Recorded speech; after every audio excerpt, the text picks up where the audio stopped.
Hands down, no contest. Macaroni and cheese is my favorite comfort food ever. End of discussion, period. No other food can lift me up when I'm feeling down or put a smile on my face like macaroni and cheese.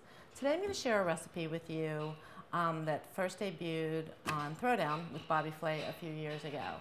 And it's basically a combination macaroni and cheese and pasta carbonara, and it's just delicious. I'm going to show you how to make it. So I have about 4 tablespoons of fat left in this pan, and I'm going to add equal amount of flour. So it's about a 1/4 cup of flour, and I'm just going to whisk it. So remember, when you're making a cream sauce, you want to make sure that your milk or cream is warm before you add it to the pan, because you're starting with a warm mixture of butter and flour. If you add cold milk, it's not going to incorporate smoothly and you could get lumps. So just make sure everything is the same temperature. I'm going to return the garlic and let that infuse the milk. So now we need to let this cook. We definitely now need to let the flour cook out of this. Nothing worse than a floury tasting bechamel sauce. And that takes a little patience. So what you want to do is just reduce the heat and let it simmer away. This macaroni and cheese is filled with cheese. It's cheese upon cheese upon cheese. And because it's a combination macaroni and cheese and pasta carbonara, I'm using a lot of Italian cheese today, which are just magnificent. So I'm going to add a little nuttiness. I'm going to add a little bit of Parmesan cheese.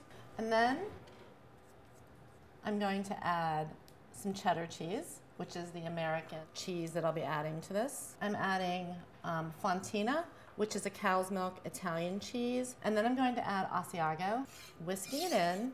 And obviously you want it to be very, very smooth.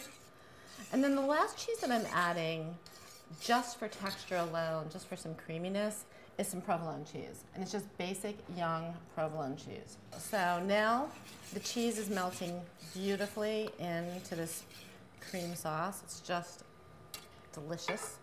So I'm going to add some salt. Lots of pepper. Carbonara has lots of pepper for carbon charcoal pasta. And then for a little bit of heat, I'm adding some of Bobby's favorite ingredients, Calabrian chili flakes. And then I'm going to add the reserved guanciale back into it. And so I've cooked this pasta slightly under al dente.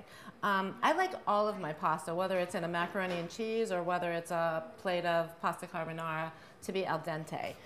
So I'm going to be folding this into the cheese sauce, and I'm going to be mixing it for a few moments so it's going to continue to cook. I definitely don't like soft pasta in my macaroni and cheese, but you can cook yours however. This took about 7 minutes to cook. Now I'm just mixing and mixing and mixing, and yum. I couldn't be happier. With any pasta dish that I make, I always reserve a little bit of the pasta cooking water and add it at the end. I just love the starchy, salty flavor that it adds to the pasta, and it'll just make the dish a little bit creamier without having to add more milk or cream or butter to the dish. I like mine just like this. I'm going to spoon it into a plate and eat it just as is. But for my friends who prefer a crisper, crunchier topping, I've taken some of the guanciale, some breadcrumbs, a little bit of toasted garlic, and some parsley, and I made a topping, which you can totally just add to the top, and there you have it. My ultimate comfort food, macaroni and cheese.